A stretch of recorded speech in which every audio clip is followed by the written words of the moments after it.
Hello, this is the luckiest maths teacher in the world. Thank you so much for tuning into this video in which we will learn how to factorize quadratic trinomials and then use this to solve quadratic equations.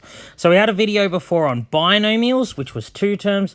A trinomial has 3 terms. We're looking at quadratic equations with 3 terms, like this one here. So this is a quadratic equation because of the x squared term, and it has 1, 2, 3 terms. So the process that we're going to use is the same as what we did for binomials. We're going to make sure one side equals 0, then factorize the expression, then use the null factor law. The only thing that's different about trinomials is this second step, factorizing. The way we factorize is a little differently. So when we have trinomials, we need to divide it into monic and non-monic trinomials. So monic means that the number in front of x squared is 1, or it's just an x squared by itself. The way we do these is different to how we do non-monics. So this quadratic here is non-monic. So this is how you factorize non-monics. What you do is you find 2 numbers that times to the constant term and add to the coefficient of x. So 2 numbers that multiply to 8 and add to 6 are just 4 and 2. So the factorization of this will be x plus 4, x plus 2. So when we factorized it, we use the null factor law. Either the first thing is equal to 0, which means x is minus 4, or the second thing is equal to 0, which means x equals minus 2. Let's look at another example. So now we're solving the equation x squared minus 3x minus 28 equals 0. It's another trinomial. It's monic because the coefficient of x squared is 1, or it's just an x squared by itself. So we're going to factorize the expression. We need to find 2 numbers that multiply to negative 28 and add to negative 3. So if you're not sure, these go through factors of 28 and we'll end up with minus 7 and positive 4. So either the first bracket is equal to 0, which means x equals 7, or the second bracket is equal to 0, which means x is equal to minus 4. They are the 2 solutions. So sometimes with quadratic trinomials, you only get 1 solution. So let's look at this equation here. It's got 1, 2, 3 terms. One of them's x squared, so it's a quadratic trinomial. Now I need to have one side equal to 0. If it's not, you just need to make one side equal 0. So I'm going to add 25 to both sides of this equation so that one side of the equation is equal to 0. So now when I factorize it and I find 2 numbers that multiply to 25 and add to negative 10, they're both negative 5. So I can write this as x minus 5 all squared. So because x squared minus 10x plus 25 is a perfect square, there's only one solution. If x minus 5 equals 0, x equals 5, that is the only solution. So just make sure you understand not every quadratic trinomial or binomial can be factorized. In that case, we'll use other methods that we'll learn in a subsequent lesson. All right, now let's go through how to solve non-monic trinomial equations. So remember I said that a quadratic is monic if the coefficient of x squared is 1. If the coefficient of x squared is not 1, it is non-monic. The way we solve them, we're going to follow the same process. One side equal to 0, factorize and use the null factor law. But once again, the thing that's different with non-monics is the way we factorize, and we're going to follow these steps here in a second. But I just want to point out sometimes a quadratic will look non-monic, but it can be reduced to a monic. So this quadratic here is technically non-monic, but notice that 3x squared minus 12x and minus 15 have a common factor of 3.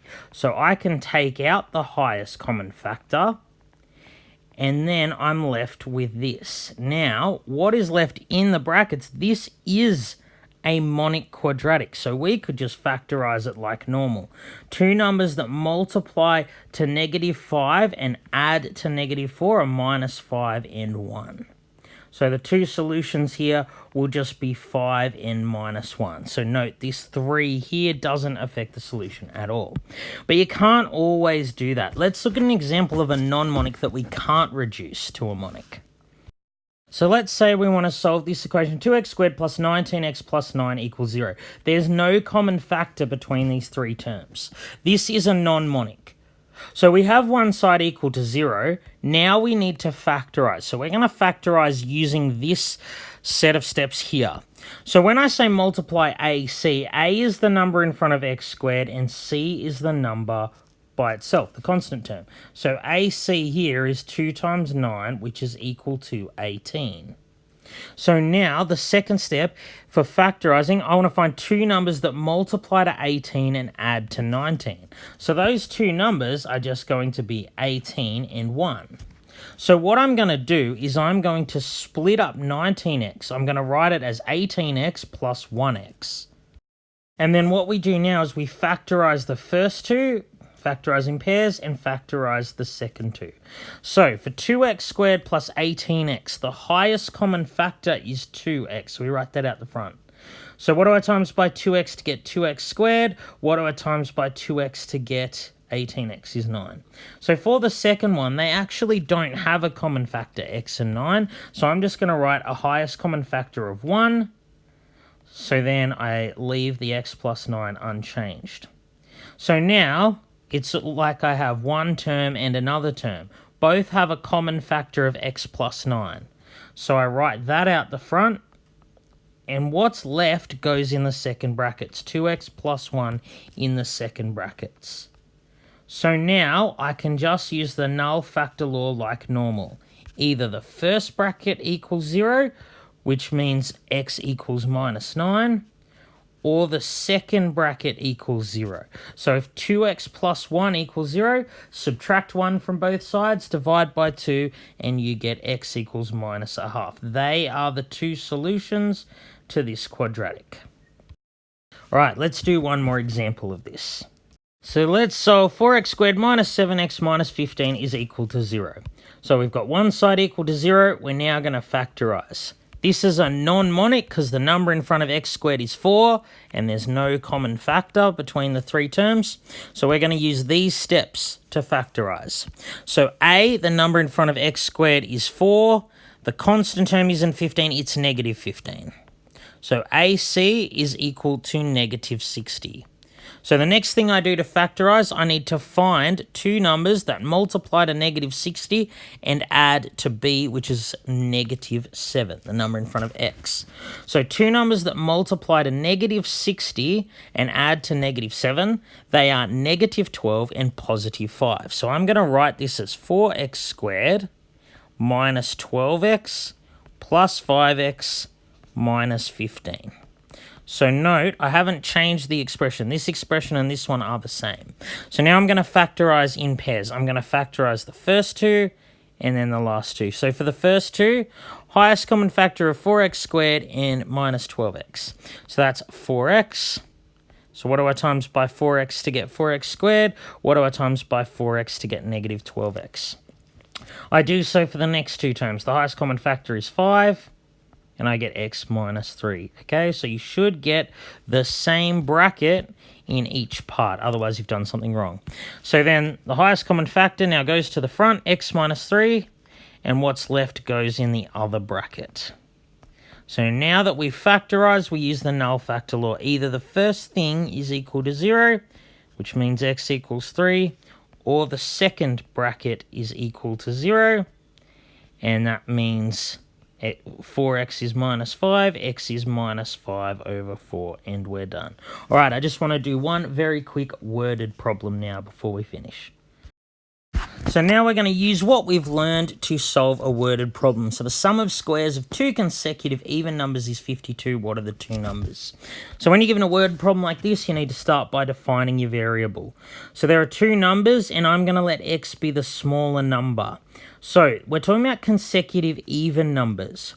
So the larger number, the next even number, will be x plus 2. You know, if you have 4, the next even number is 4 plus 2, which is 6. So on. So now we're going to turn this into an equation. So we have the square of the smaller number plus the larger number squared is equal to 52. We're going to solve this equation. So to do that, I need to expand the brackets first. So you can use FOIL if you want. You should know by now how to expand that. It's just x squared plus 4x plus 4. So now I need to collect like terms. So I have 2x squared plus 4x plus 4 equals 52. So remember, when I'm solving equations, I need to have one side equal 0. So I'm going to subtract 52 from both sides so that the right-hand side's equal to 0. So 2x squared plus 4x and 4 minus 52 is minus 48. So this is one of those ones that looks non-monic, but you can reduce to a monic because the highest common factor is 2. Each of these three terms is divisible by 2, so I can take out a common factor of 2 and divide each of the terms now by 2. So now I have a quadratic trinomial that is monic. I find two numbers that multiply to negative 24 and add to 2. So those two numbers are minus 4 and positive 6. So when I'm solving this equation, the 2 doesn't affect the solution at all. Either x minus 4 equals 0 or x plus 6 is equal to 0. So remember, x is the smaller number. So if the smaller number's 4, then the two numbers are 4 and 6. Their squares add to 52. If the smaller number's minus 6, then the two numbers are minus 6 and 4. And we're done. All right, sorry for the long video. Thanks for watching. This has been the luckiest maths teacher in the world. Have a great day.